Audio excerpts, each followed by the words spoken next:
Saudara, mungkin banyak di antara kita yang sangat mengenal lagu lama yang begitu populer, Kue Sera Sera.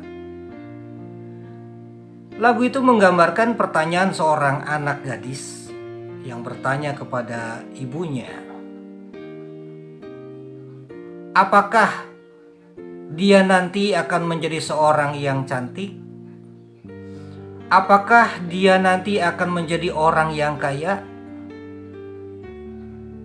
Dan kemudian pertanyaan itu berulang kembali ketika dia bertumbuh menjadi seorang gadis dan dia kemudian jatuh cinta.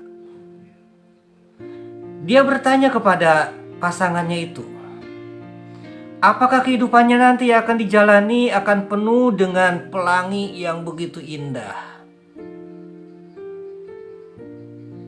Pertanyaan kemudian muncul kembali ketika dia akhirnya berkeluarga, dia mempunyai seorang anak. Anaknya juga mempertanyakan hal yang sama. Apakah nanti saya akan menjadi seorang pria yang gagah, yang ganteng? Apakah saya akan menjadi orang yang kaya? Dan saudara, ref lagu itu menjawab pertanyaan-pertanyaan yang tadi diungkapkan. Kue sera-sera, whatever will be, katanya. Lagu ini sebetulnya bukan mau mengajarkan kita berpasrah saja. Dalam kehidupan ini ada banyak hal yang tidak dapat kita kuasai, tidak dapat kita kendalikan. Yang harus dilakukan oleh kita ketika menapaki hari-hari yang ada di depan kita, yang tidak pernah kita tahu apa yang akan terjadi nanti.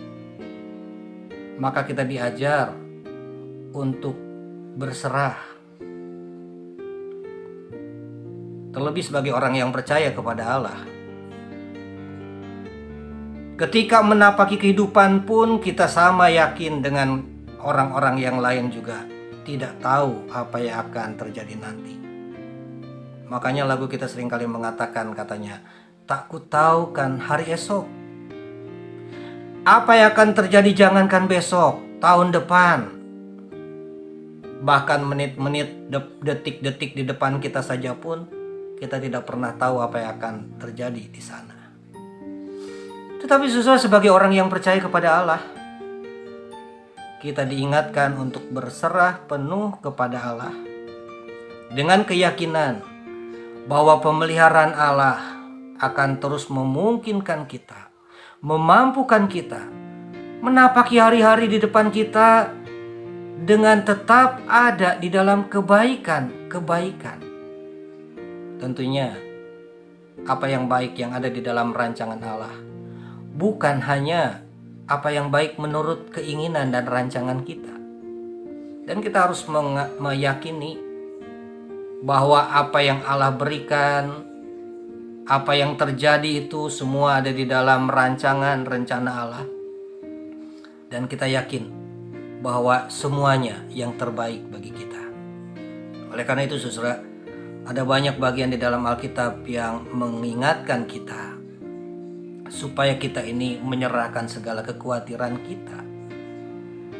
Sebab Allah yang penuh kasih itu, Dia akan memeliharakan, memberikan yang terbaik kepada kita.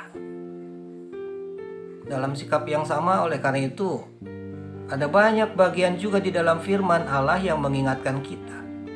Oleh karenanya, seharusnya hidup kita ini tidak dikuasai oleh kekhawatiran akan apa yang akan terjadi di masa depan kita. Kekhawatiran itu diingatkan kepada kita bukan akan membawa kebaikan bagi kita, tetapi justru akan membuat kita sulit jika kekhawatiran itu menguasai hati dan hidup kita. Salomo di dalam Amsalnya pasal 12 ayat yang ke-25, dia juga mengingatkan kepada kita bahwa kekhawatiran di dalam hati itu akan dapat membungkukkan orang, katanya. Membuat kita tertekan, membuat kita tidak nyaman. Dan oleh karena itu Tuhan Yesus juga mengingatkan kepada para murid, termasuk juga kita tentunya, supaya jangan kamu khawatir di dalam hidupmu, dalam Matius 6 ayat 25. Dan ayat-ayat selanjutnya mengingatkan kita supaya kita jangan khawatir tentang apa yang akan kita pakai, apa yang akan kita minum, apa yang akan kita makan, karena kita ada di dalam pemeliharaan Tuhan. Dan dia mengingatkan juga bahwa kekhawatiran itu tidak akan menambah sasa saja pada hidup kita.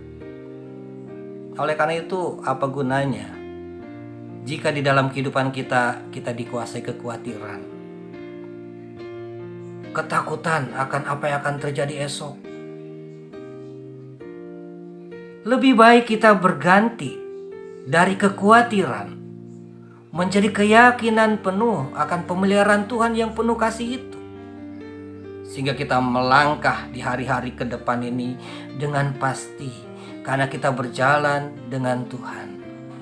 Kita tidak pernah sendirian.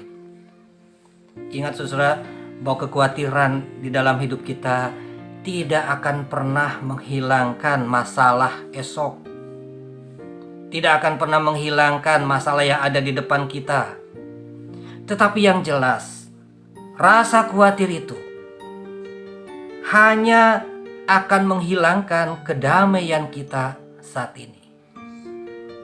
Oleh karena itu, saudara, ketika kita memasuki tahun yang baru 2022 ini, mari kita menggantikan kekhawatiran kita dengan keyakinan penuh akan pemeliharaan Tuhan.